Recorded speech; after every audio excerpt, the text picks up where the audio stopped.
Hey, what is up, phone lovers, and welcome back to the Mobile Roar podcast. It is the week of January 16th, 2015. Happy New Year. I'm Joe Fidua. I am Christopher Chavez. And I am Kevin Kraus. It's been a while, guys. It's been a while. It's been a long time. Back. We have literally not done a podcast since last year. Wow. That joke never gets old. Oh, yeah. Well, by February, it gets a little old. Yeah. So, yeah, we have not had a podcast since the week before Christmas. So we've missed, I guess it's been like 4 weeks since then. We've missed 3 episodes. A lot has happened. You guys were at CES last week. So there's a bunch of stuff that we can talk about. It's also a very special day for Chris today. Yeah, I'm getting married. Getting married, guys. It's happening. He'd rather admit to getting married than say it's his birthday. That is Chris right there. Yeah, I'm turning the big 2-6. I'm really feeling. I'm getting close to that 30-year goal. I don't know. The mystery of Chris Chavez's age lives on. We will not diverge that in this episode. So yeah, lots to talk about. I guess just a last time on the Mobile Roar podcast, I guess if you will, just a refresher. We go through the big news up front, and then we share some wins and fails, and we do some app picks. So that's kind of how we roll around here. If you haven't listened, or this is your first time listening, or you just forgot how we do things.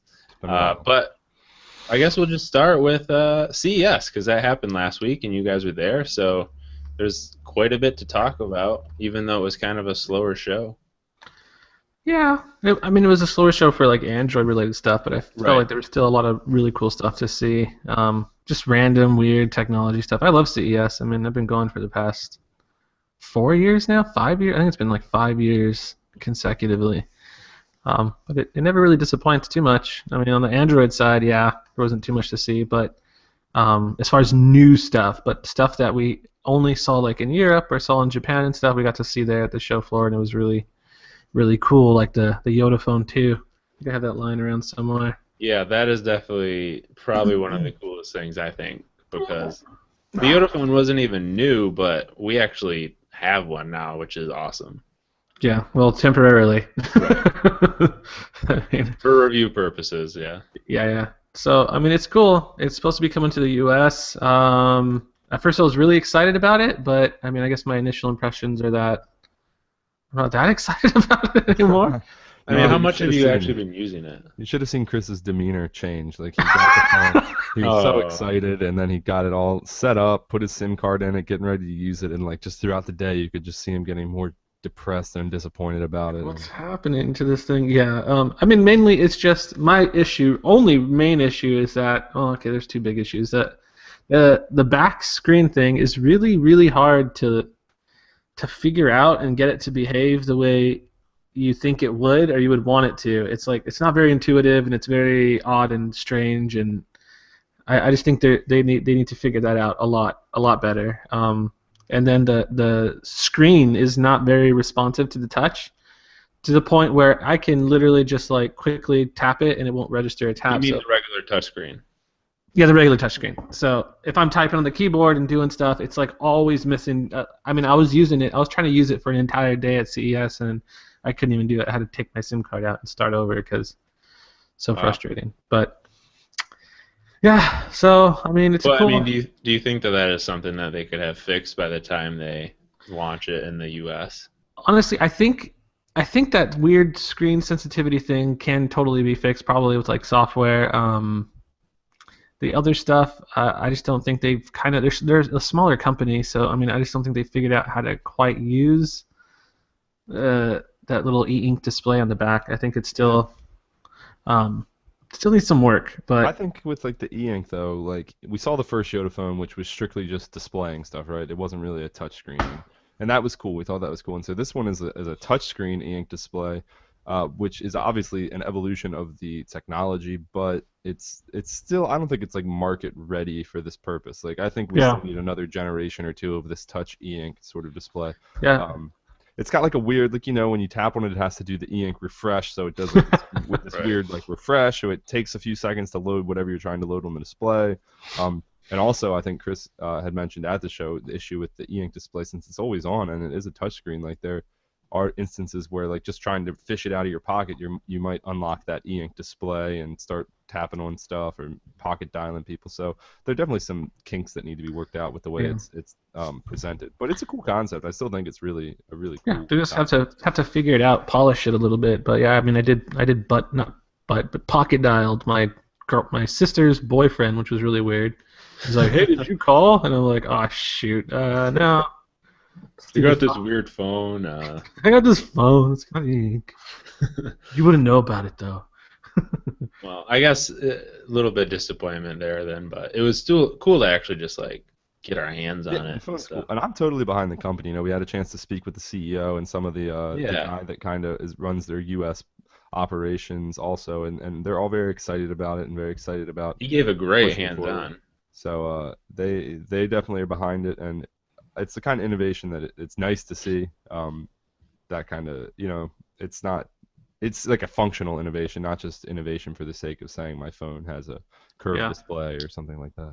It's not too gimmicky. It's somebody trying to do something different. Like, I remember when we did the original post with the hands-on with the CEO guy, and a couple people commented about how the specs weren't that great, and I'm just like, that's not what this phone is about. You don't buy this phone because it has awesome specs. You buy it because it has a cool, second display. That's something that other phones aren't doing.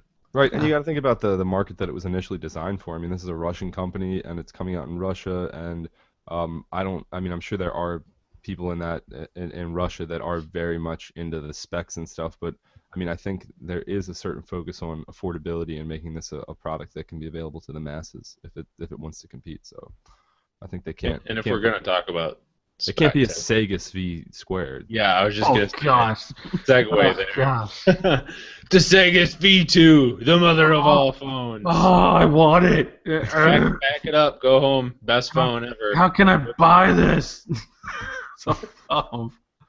Oh gosh. I want to preface this whole discussion with the fact that the guys from Sega's were super nice. Really like them. They seem very intelligent and very well versed in what they're trying to do. But they were presenting a prototype that was glued together. Glued. Yes. Right. We also should mention that it is a prototype. So yeah, because I remember in the video, was it Chris? I think it was you doing the hands-on, and you were trying to open the camera or something. It was just it was not cooperating. Yeah, I mean, when I finally did take a few snapshots, I think the green is missing from it, so everyone was blue, like a Smurf. Wow. Skin, perfectly Smurf blue, and I was like, "What is that a feature?" I thought maybe it was like a filter, like those kids are using. Is that a feature? I have no idea, but I mean, it's early. There's nothing even close to final about anything on that phone. It's so ridiculous, but. Yeah, but for people that don't know what it's all about, just some of the specs it's got built-in wireless HDMI capabilities. It's got a fingerprint scanner on the side. It's got it's everything. It's got 2 memory card slots and 64 gigabytes internal storage for a grand total of 320 gigabytes of potential onboard storage. So people were freaking out about that. But my issue with it is that it looks like a phone that was designed 3 or 4 years ago. This looks like one of the first Android phones ever made. It looks absolutely hideous. I mean, for one, the first Cygus V phone, which I saw at CES, I think this was before I was even working at Fandroid, but this was 4 years ago, I think it was. That never came to market, and that was heralded as the first phone that offered video conferencing, video calls or whatever. And people were flipping out about it, this is great, whatever.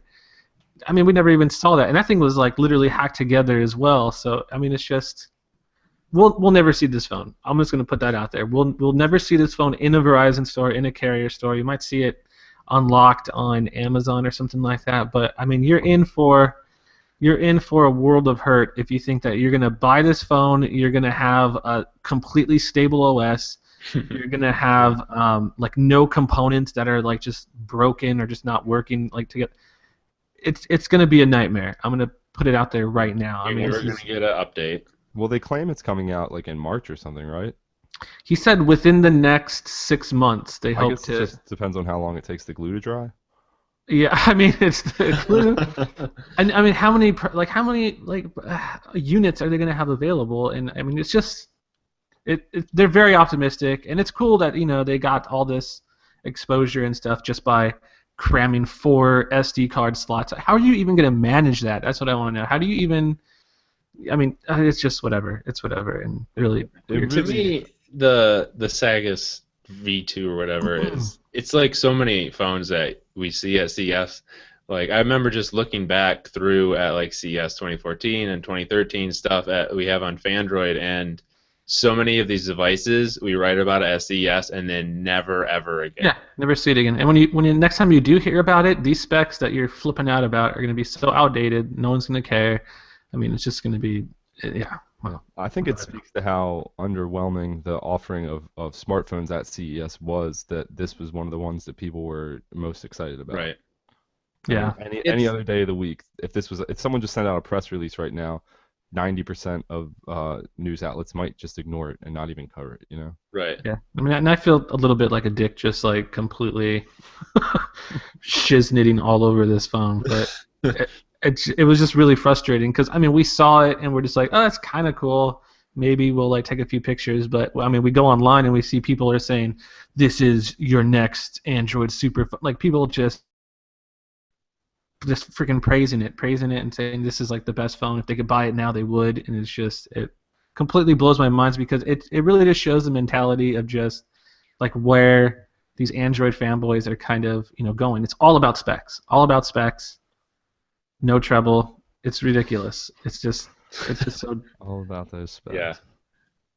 I mean, going back to what Kevin was saying about how there's not that many big phones coming out at CES anymore, because this year it was pretty much the G Flex 2 and then the Asus Zen phones. And it kind of is it's a good and bad thing, because I do like that these smaller companies get exposure because the big companies aren't doing CES anymore. But because we were doing posts about phones by Blue and like Alcatel and some of these other small manufacturers who actually made some pretty nice devices that we probably wouldn't have had time to cover. The Blue phones were pretty cool. I like the stuff that Blue's offering. They've got a phone with a 5,000, or they're advertising it as 5,000 milliamp hour, but we actually opened it up and it was like 5,200 milliamp hours. Like it's huge. Blue is legit. Like they actually have a lot of good phones even before the CES. They have a lot of really good budget phones. Like if you're looking for a phone just to buy off contract for like a secondary phone, Blue phones are great because they run stock Android too.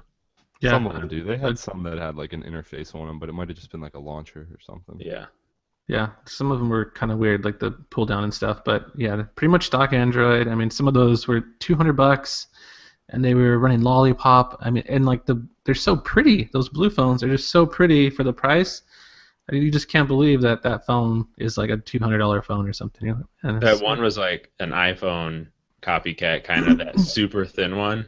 That super thin. I know people always, just they hate, not hate, but people are always, oh, give us a bigger battery, don't give us super thin phones. Nobody wants a thin phone, but I have a thing for like thin girls and thin phones. Like they're just sliding it in the pocket and not even knowing that it's there. Are you still talking about the phone? Or it just feels so good. It just feels so nice. And when you're Blue Bengate coming up. So nice. And that phone just screamed premium quality, but it was somehow super duper cheap. I don't think any of their phones broke the $200 mark. I think everything was like $199. The crazy thing about Blue and all those phones being so cheap, they're out of Florida. I don't know if you knew that, but right out of Miami. But they focus a lot on like the Latin American market, so they're doing a lot with Mexico and so they say they're trying to expand their presence in the U.S. So that's probably going to happen. I think we'll be seeing a lot more of them for sure. Yeah. So moving on to CES, we had some. There's Android TV stuff, Android Auto stuff. Anything really stick out to you guys?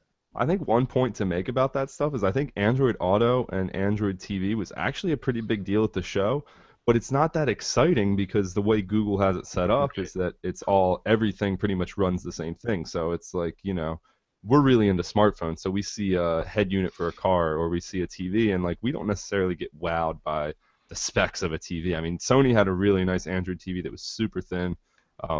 sort of thin down to a point, and then it bumped out. We were actually It comparing was it the to Droid X of TVs. yeah, we were comparing it to the Droid X. It had kind of a chin, but so I think a lot of that stuff was cool, but it's not that exciting to keep showing off because like this is the Android TV interface, we've seen it before. This is what it does. This is the Android Auto interface, we've seen it before. This is what it does. So that wasn't necessarily the most fresh and exciting thing. I think the bigger news is the fact that while not every manufacturer is jumping on board, I mean Sony's doing it. I think Philips and Panasonic had Android TV stuff. Samsung and LG seem like they're going in a different direction than Android TV. But yeah, LG showed off another WebOS TV, didn't they? yeah, they have WebOS TVs, and then I think Samsung's going with Tizen for theirs. So, but it was cool. I mean, the Android Auto stuff is nice. There's like Pioneer. There are a few companies that are doing aftermarket Android Auto stuff. So if you have a car already, if you just bought a car and it doesn't have Android Auto in it, but you really want to get Android Auto, you don't have to go out and buy a brand new Audi to get Android Auto. You can buy a head unit and replace it in your car and have Android Auto. Plus, something I thought was really cool is that pretty much all the ones that you guys showed off, I think, also worked with CarPlay. Yeah, they all are really like important, I think. They're all dual boot systems pretty much. Right. If you plug in an Android phone, it's going to open up Android Auto. If you plug in an iOS device, it's going to open up CarPlay. So, and even then, there's all these companies have a third layer, which is they're still designing their own user interface, which makes sense because not everybody's going to jump in with a phone right away. Most people either have an iOS or an Android device, but granted, not everybody does. But so some of these systems, you have three options. Like you have the main interface, you have the Android Auto, and you have CarPlay. So a lot of options, but I might be get a little confused. You know what that was something I never even thought about when they were first talking about Android TV was like the interface if you're not using your phone. Because I mean, if you're just going 5 minutes up the road to the grocery store, you're not going to plug in your phone. You know, I never even thought about having another interface, but it's a good point. Android TV. Yeah. Well, another thing that bothered me that I never really noticed is that for like Sony, all of their 4K TVs that are coming out this year are going to have Android TV. But the resolution of freaking Android TV isn't 4K. It's like still 1080. So you're sitting here pretty close to a TV, and you're far ways off. There's and a pixel. You can see nothing but freaking pixels. But Chris, that's because you're like a superhero that has like pixel vision. It looked so bad. It looked like it was 16. You're a superhero that has pixel vision. I love how are you even showing this off? I would be embarrassed if I was Sony. I'd be like, you know what? We're not going to show off Android TV right now. It looks like it's 16-bit. People are going to laugh at us. And well, who should be embarrassed, Google or Sony? I would say Sony. I wouldn't even. I would have just been like, yeah, it's got Android TV in there. We'll show you like. I will say, man, that a lot of those we played, and for some reason, even though Android TV's out, like all these companies won't let you play with their Android TVs. They're like, you can play the gaming demo, you can do this. No. They're like, you can't. Kevin's like, dude, I literally own an Android TV. Yeah, I said that to everyone. I was like, oh, I have this. I know how to use it. Like, blah blah blah. And they're like, no, we just can't let anybody touch it. Like, we can't let So, yeah. But yeah, the games on, especially on those bigger TVs, the graphics don't look as sharp as they do. Because I used it on a 1080p display, and I was much more impressed with the graphics on a 1080p display than on those big. Yeah. And some of those games, I mean, because usually the games scale on your phone. If you have like a 2K display or something like that, most of the games will scale up, appropriately or whatever. And it looks better because you're on a smaller screen. But these games too looked like complete trash, like for the most part. I mean, it looked so bad. Whatever. I mean, the one interesting thing that pretty much I think maybe the only standalone Android TV unit we saw come out that wasn't already other TV was the Forge TV by who is that company? What are they called? Oh, Razer? Yeah, Razer. Yeah. Android TV. I think it's a beast. Yeah, they had like a Snapdragon. I think it was like 805 or something inside of it. So like that, I think if you want to go the Android TV route, I think the best way is not to get it integrated with your television because absolutely not. Yeah. They wouldn't even talk about like what kind of processor was in there running. It's like, oh, it's our Sony processor. It's like a dual core something. I don't even know what, but yeah, you definitely want to go with like an actual dedicated little set-top box. I think that's a pretty good rule of thumb for even non-Android TV. I mean, any kind of smart TV thing, I would shy away from the ones that are built into the TV if you can. Yeah, they're so laggy and so bloated. And one benefit of it though is that you don't have to do as much input switching with a setup like that. So yeah. So you're saying if Android TV is built into a TV, it works with the like cable channels and the same input. Yeah, I mean, you don't have to do like a pass-through. I think you have to like switch to the Android TV interface if you want to use it, but some of them have actually built in their own like I don't know, I forget who it was, has like a separate. It's Sony. Sony has like a Yeah. separate interface on top of the Android TV interface. So they had like a little, like a quick bar. So like you could be watching TV or doing something, and bloop, little quick bar comes up, and you can switch to something else that you want to do. So Man, smart TVs are a mess. yeah, they really are. So I think the way that if it's integrated into the TV already, you can almost look at Android TV more like a channel. Like you can just flip to the Android TV channel and have access to all your Android TV stuff. Yeah, look up internet videos and stuff. So Internet videos. Yeah. I don't think you guys got a chance to look at this, but there was an LG Webos Watch floating around Oh really? by the Audi booth. Audi, yeah, we didn't get a chance to see it. Did you ever see any like videos of it afterwards? Or I did, yeah. What did you think of it? It's got the little like circle Yeah. apps, like scroll when it goes through like the little wheel of them. Other than that, though, I thought it looked a lot like Android Wear. Oh yeah, it was very, very similar to Android Yeah. Wear. I thought it looked cool. I'm not gonna say it was bad or anything. I saw a lot of outlets like praising it. I didn't think it looked that amazing, but I Well, there was a lot of outlets praising that Alcatel Smartwatch that we couldn't even. guess. Oh yeah, the one that's supposed to work with iPhone and Android. I talk about that thing for a minute. Yes, please. Oh my god, man. This was painful to use. I literally like we were trying to like show it off on video. I was just trying to test it out.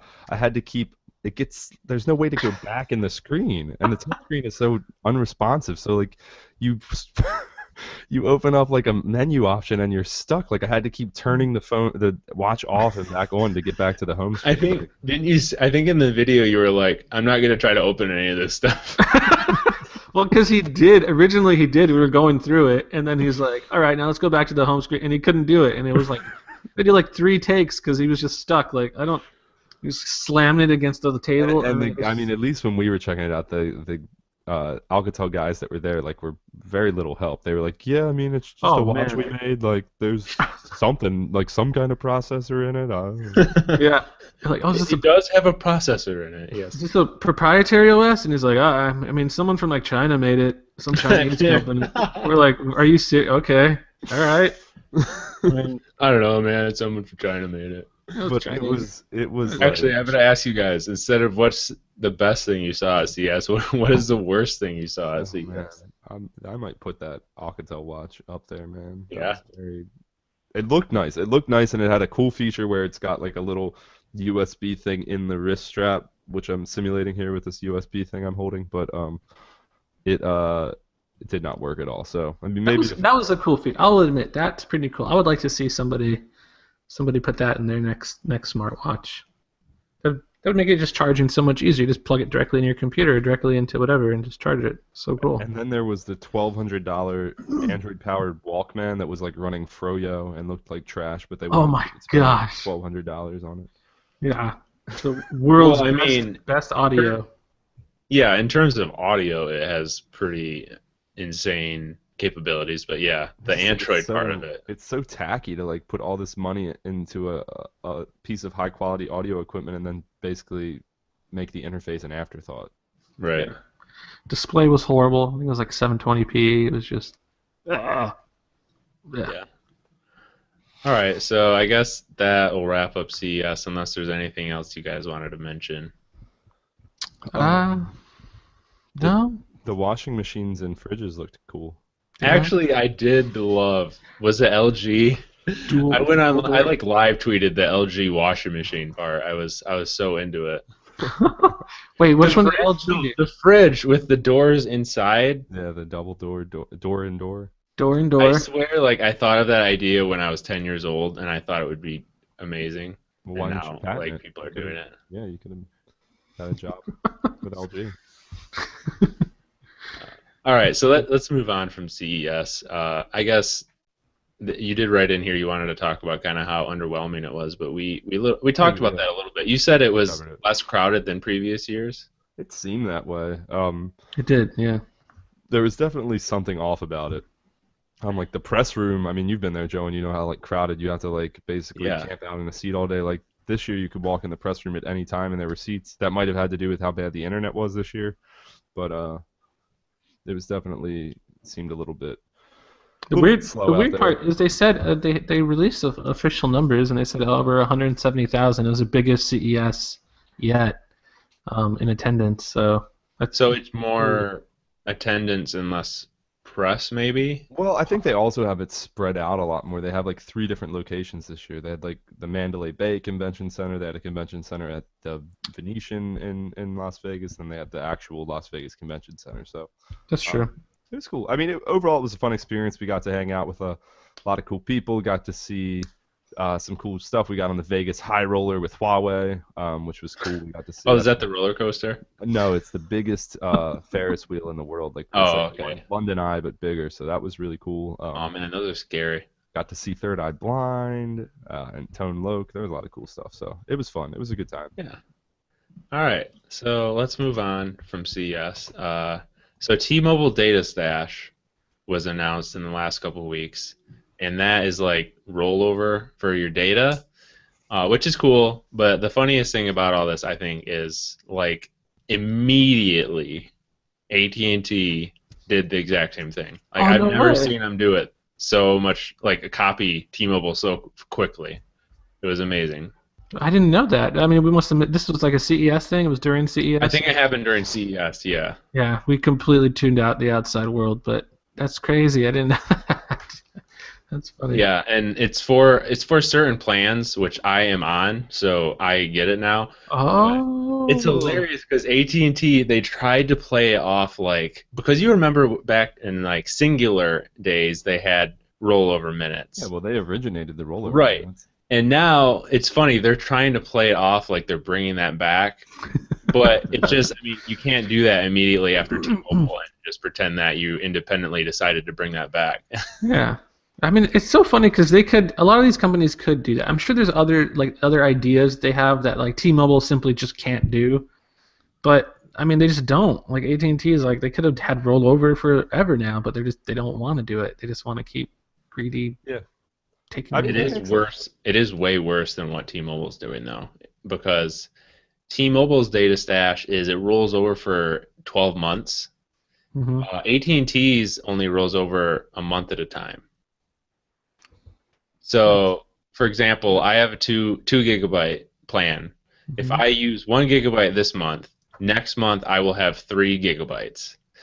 But then if I use 1 gigabyte again, 2 gigabytes don't roll over. Just the 1 gigabyte from my original plan that I didn't use rolls over. Does that make sense? That does. It makes sense, but it's really confusing and really annoying. Yeah, that's annoying. That's not going to help. That's not going to help anybody, honestly. Like, I mean, that's not going to. I'd like to see like the economic breakdown of how much a serving 1 gigabyte of data actually costs AT&T. It's. Honestly. I mean, remember when they always did that about text messages? How like a single text message cost like Verizon or someone like literally nothing, almost, and we were getting charged with the wazoo for it. I'm sure it's the same with data. I mean, I'm sure. Like, I mean, you got the costs. I'm sure, like maintenance for the towers and for out the system. But I mean, I think and the energy it takes to run those systems. But I mean, when it's at the face value, like how much does that 1 gigabyte actually cost AT&T? So I doubt it costs anything. I mean, I'm sure. I'm not saying like every plan should be unlimited and people should use it as their home internet and playing their Xbox, tethering their Xbox. But I mean, I'm just saying like the caps I'm cool with, but I mean, I just think they should be a lot more liberal with like how much data they give you. I think it's just so ridiculous. It's so ridiculous how they're just so tight with their data. Give me the data. Yeah.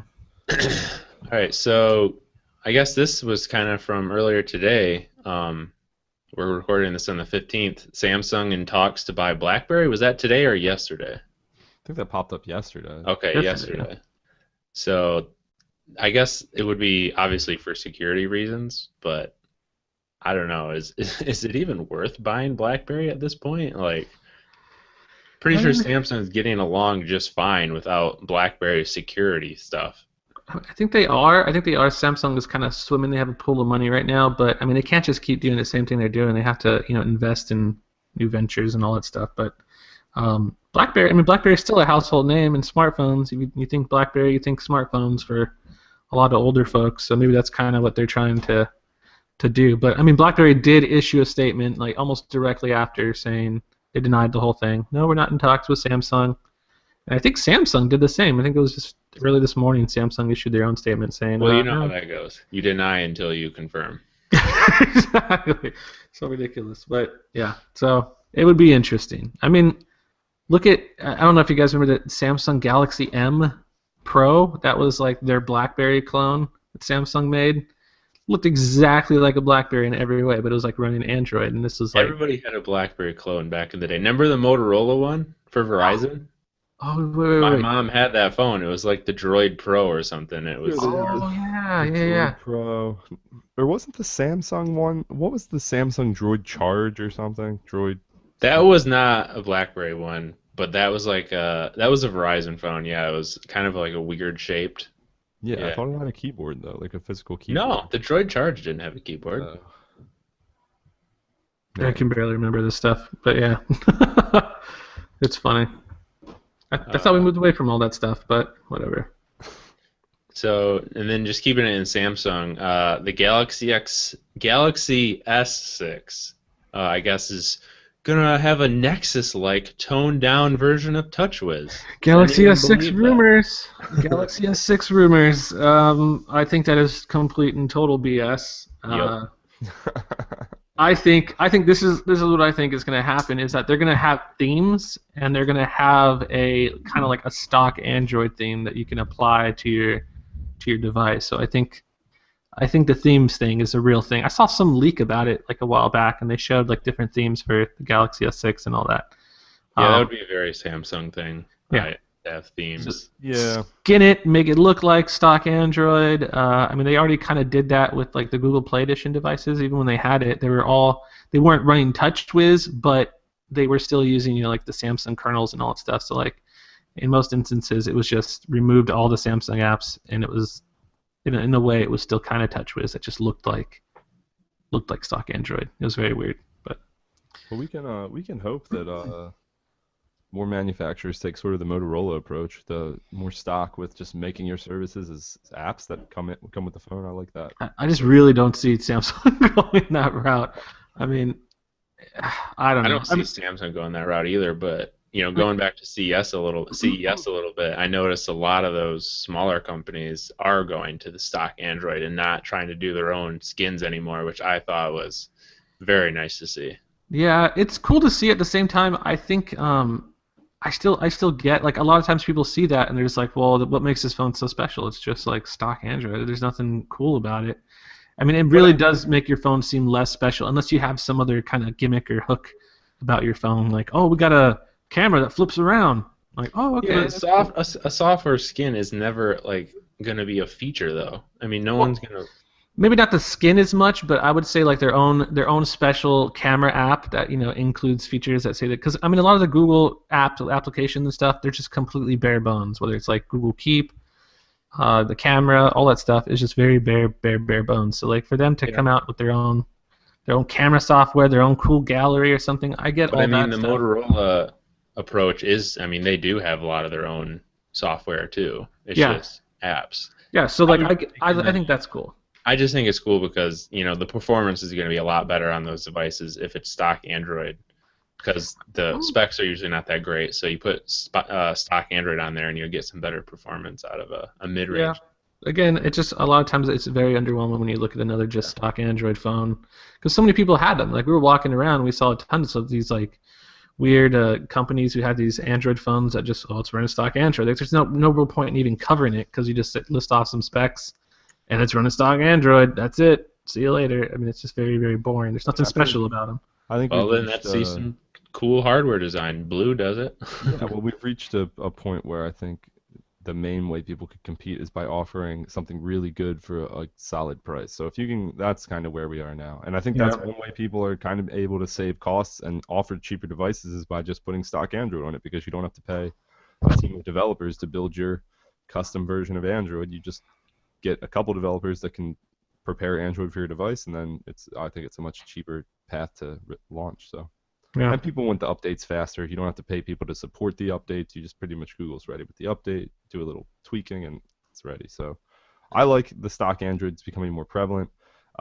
But I can't believe that I'm going to agree and say, because years ago, when I first had the original Motorola Droid, I was a stock Android nut, fanatic, all about it. Never owned a phone that didn't have stock Android. But nowadays, I actually kind of can't believe I'll say it, but I do agree that you kind of do pick up a phone with stock Android and you're like, okay, so what's the hook? Like, what's interesting about this? So. Stock Android. I'm not even gonna take pictures of this thing. Yeah. All right. Something that I forgot to put on the list here, but we're talking about BlackBerry being a household name. And have you guys heard of the recent Palm news? Oh, TLC. Did they say they want your help? TCL, man, that's not a cable channel. Oh yeah, TCL. TLC, learning channel. TCL. They need everyone's help in like deciding what the heck they're gonna do with. How stupid is that though? They have the branding for Palm, and then they're just like, "Yep, we have this. What do we do?" It's so ridiculous. So like, I mean, they just bought it. They bought it just for the name, and then they don't even know what the heck they're gonna do with it. They had Can no we get plans. like a new Palm Pilot? Can we like get that? I know. They're gonna do what everyone is doing with the Polaroid and Kodak names right now. Yeah. Make some stupid Android phone, and you're like a company no one knows, but you put Polaroid or Kodak on it, and people are like, "Oh, hey, what's this?" That's exactly what they're gonna do. Next year at CES, Alcatel is gonna have a bunch of Palm phones. But what would separate a Palm phone from their already like the One Touch lineup stuff? I don't. They think that they bought a household name like BlackBerry that people are gonna recognize and be like, "Oh, it's a Palm phone. It's gotta be good." They have to differentiate it somehow. Like, I don't know if they're gonna put like a keyboard on it, a slide-out keyboard, which could be cool, Yeah. but. I mean, I guess my question just is, does Palm even have the household name recognition as BlackBerry anymore? Because I don't think it really I think does. Palm's kind of. Let me say it's more. I mean, it's more of a household name than the One Touch, Alcatel One Touch brand. So I think that's kind of where they're going with it. All right, so let's move on to our wins and fails of the week. Kevin. All right, my win is sort of a theoretical one, but they had the Project Ara developer conference yesterday, and we got some updates on Project Ara. And so while I'm still skeptical in the total execution, this is really a thing. You know, it started kind of with the phone blocks idea, and it's evolved to they're on their second level prototype, which will be, I guess, I don't know how they're distributing it or getting it out to developers maybe, but they're working through on this prototype, which is a new endoskeleton and some new modules, but then they're going to move on with the update going to level 3, I guess, which will be when we start to actually see the whole system in place. They also talked a little bit about distribution. They're still planning to get it out this year, 2015. But it sounds like, while this is a super cool idea that everyone wants, it sounds like they've decided to target sort of that emerging market area that exists out there. So apparently they'll be selling this in Latin American markets. I think Puerto Rico or is one of the first targets. And food trucks. Yeah, and they're going to be they're going to be using the food truck model. I think the actual explanation is not that they will be, you won't be like going and getting your taco with a side of Ara modules, but you'll be getting.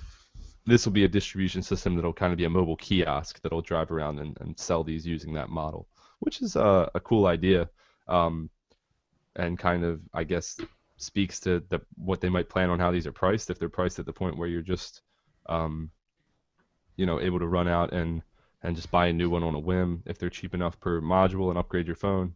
But it seems like that would be kind of the market for this, sort of the mall style kiosk where you just go and you got to get all your, I got the 20 megapixel camera module or whatever. So it's cool. I mean, it's a win that they're actually continuing to push ahead with this. So hopefully it comes out and is successful and spreads to more global availability. Because I think this is something that could have the potential to completely change the way we buy mobile phones. I want them to actually do the real food truck thing. I think that'd be awesome. I would love to buy a taco. Like a Qualcomm food truck rolls up, opens up the side. They got like processors and bins. Like all these. Today's special, the S4. That'd be awesome. Follow them on Twitter. Hey, we're down at the corner of First and Second today. Come on, get a processor. That would be tight. Yeah. So, but my fail of the week on the other end of things is Apple related. They've ended their iTunes free single of the week promotion, so there'll no longer be a free single offered through iTunes each week.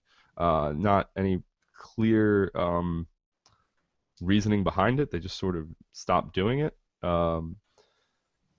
They haven't really given a reason or anything to explain it. Maybe they'll roll out a new program, or maybe they won't. It's kind of odd that they stopped. I mean, Google still goes strong with Google Music or Play Music, and they still offer a lot of free albums and songs. You can get a ton of free stuff through Play. But so now Apple's eliminating one of their only free promotions, which kind of sucks. So I think that's kind of a fail. It doesn't really cost them too much money to offer you a free MP3 once a week. All right. My win of the week might be my win of the year, really. But, I mean, Dish Sling TV. I am super, super psyched about wait, I heard someone mention something. Sling TV was like the best thing of CES. I don't know what the heck's So I'll lay it down for you. Here's what it is. $20 a month. It's a online service that you can use on your phone, your tablet, Roku, Android TV, a bunch of different platforms.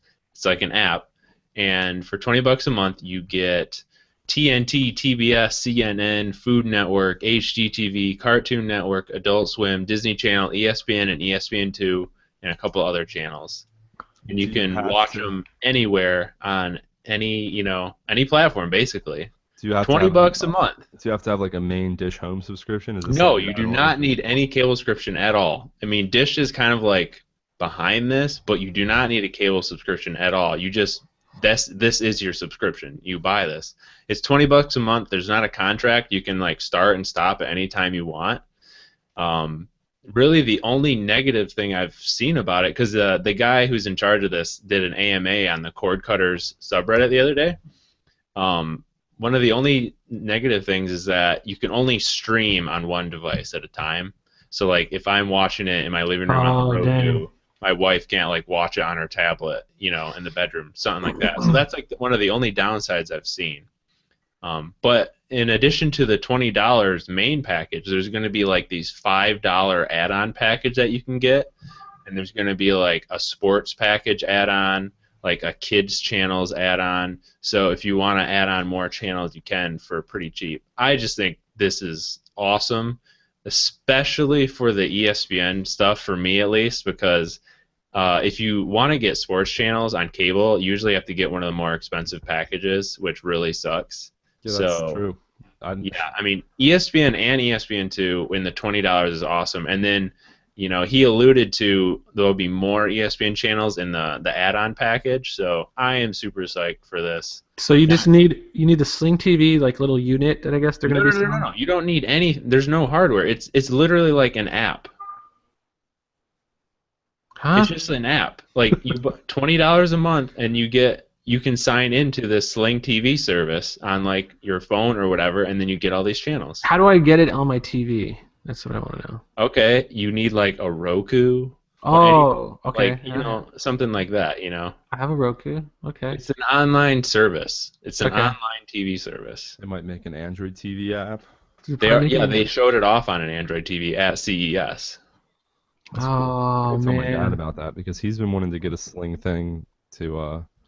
What else does? They announced at launch that it works on Amazon Fire TV, Fire TV Stick, Nexus Player, Roku, Xbox One, LG Smart TVs, and PC. So you're just streaming like live television, or yes, is it you're kind of like more streaming live television on demand? Okay, so streaming live television. Some of the channels allow you to like pause, but there's not DVR or anything like that. Some of the channels allow you to watch 3 days worth of past episodes. Not all the channels will do that.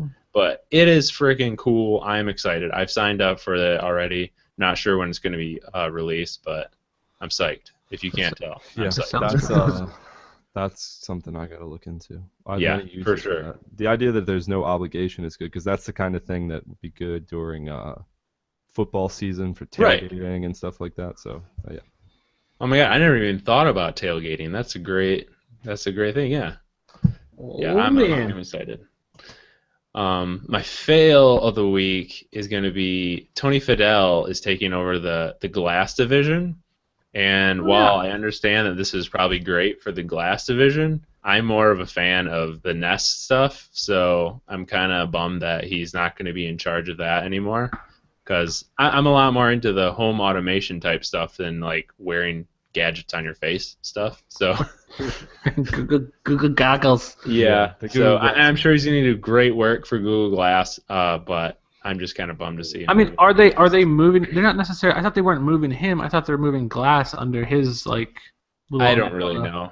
All I know is that he's going to be in charge of some glass stuff now. They're downsizing Glass or something. Informal polling. I didn't ask anybody, but just an informal observation was that Glass wearers at CES were down this year. There was much less. But were Android wearers up?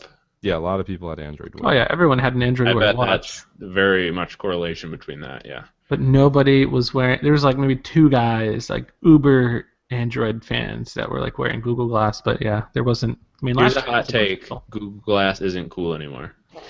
Like last year, we saw like a whole team, like an entire Android blog team they were all wearing Google Glass. But like this year, I think Google. What is the saying?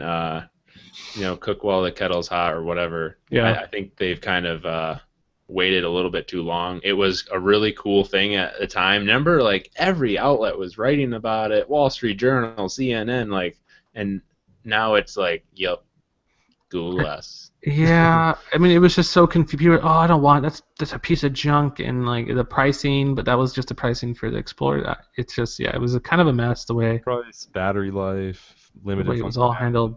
Yeah, there's a lot. I still think it's cool, and I would wear it if I like. I don't know. If you were a cyborg.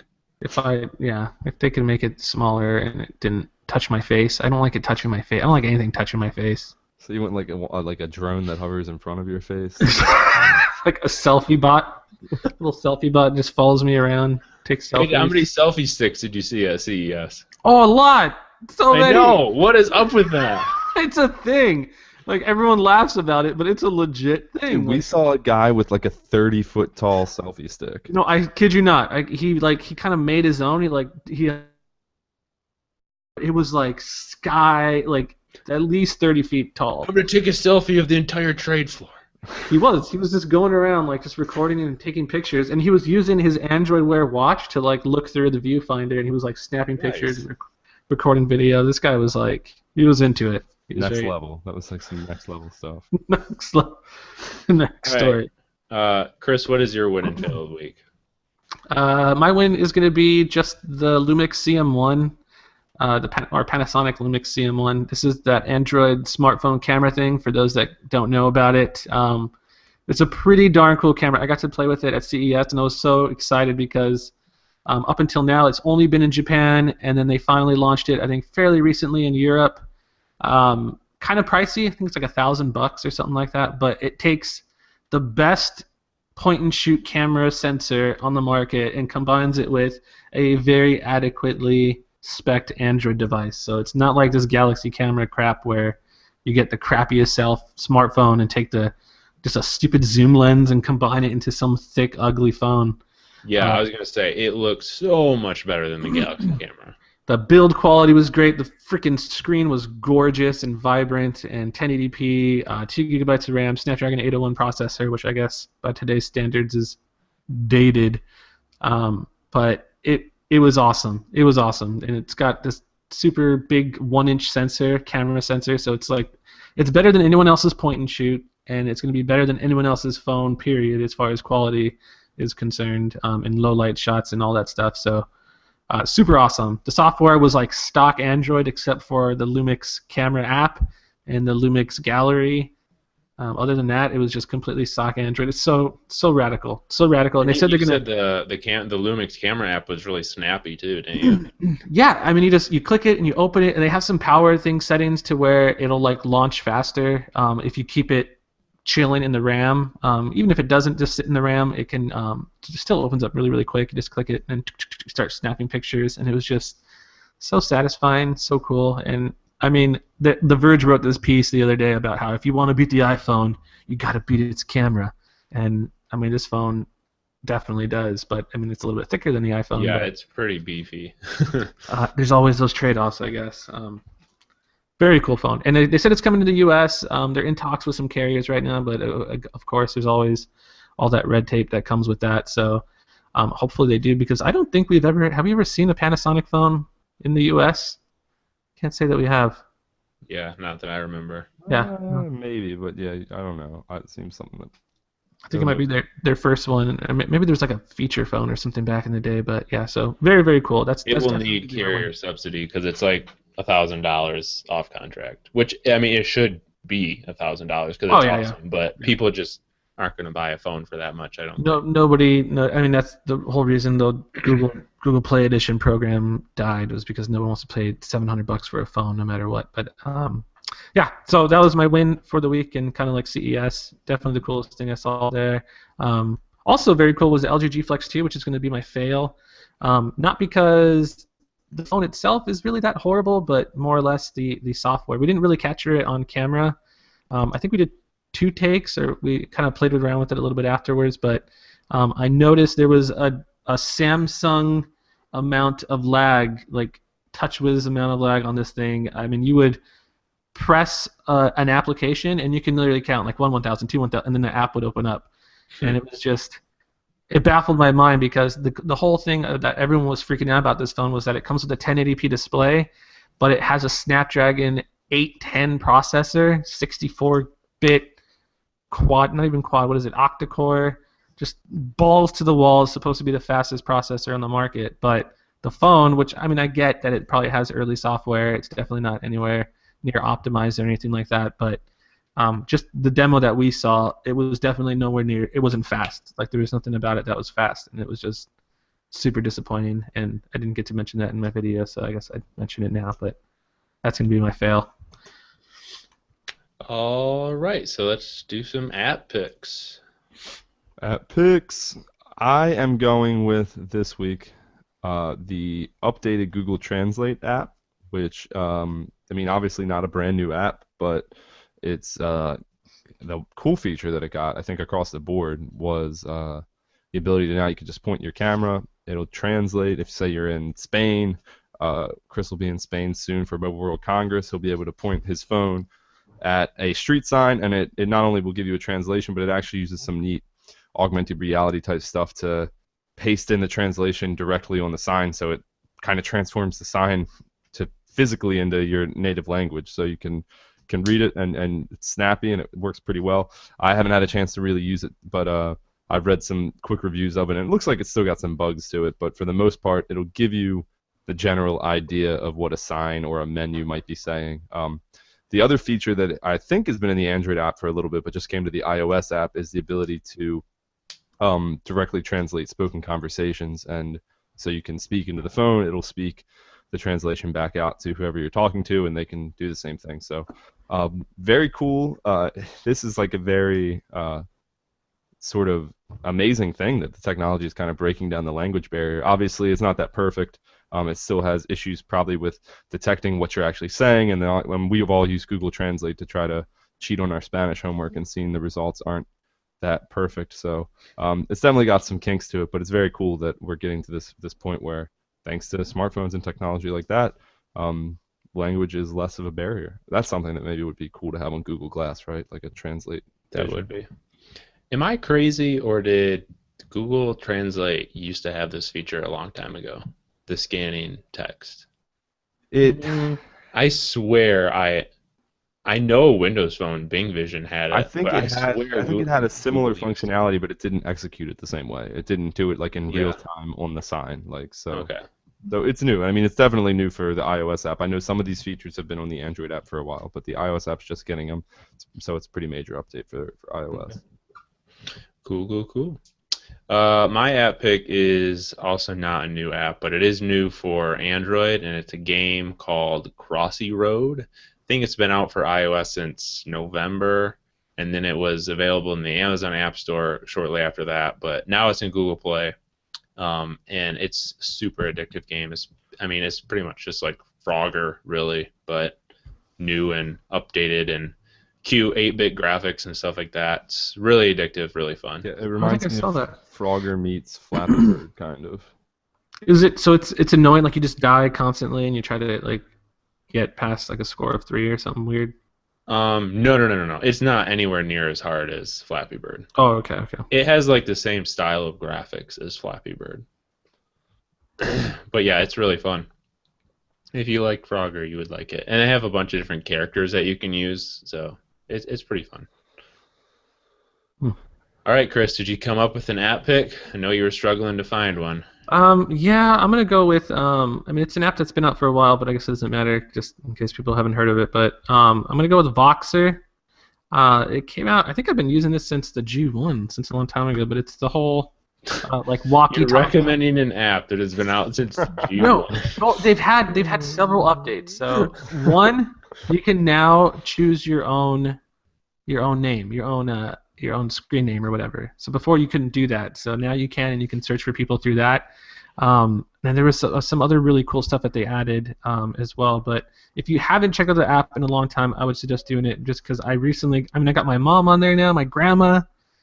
Just about every single person I know is on there. And I would say I probably use it more than I use like Hangouts. Is that app you use for like the push-to-talk style? Yeah, the push-to-talk. So you go, bloop, bloop. It's literally, I feel like... Was he doing that at CES all the time? A little bit.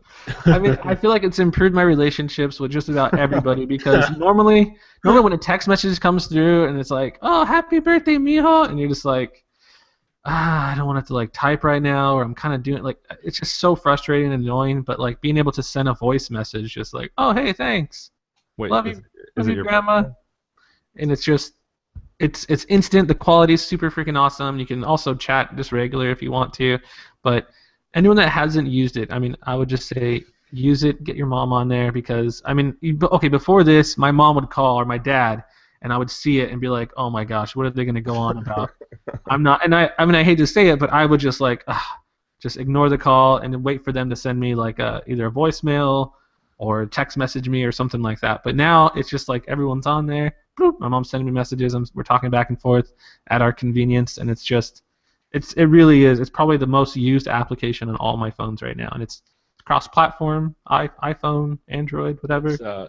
I use Facebook Messenger for pretty much all my messaging, and that has a similar feature with the voice, but I never use that. Yeah. I should start using it. That was like a major part of the iOS 8 rollout with their new messaging app. You can do the little voice messages, but I've never used it once. So yeah.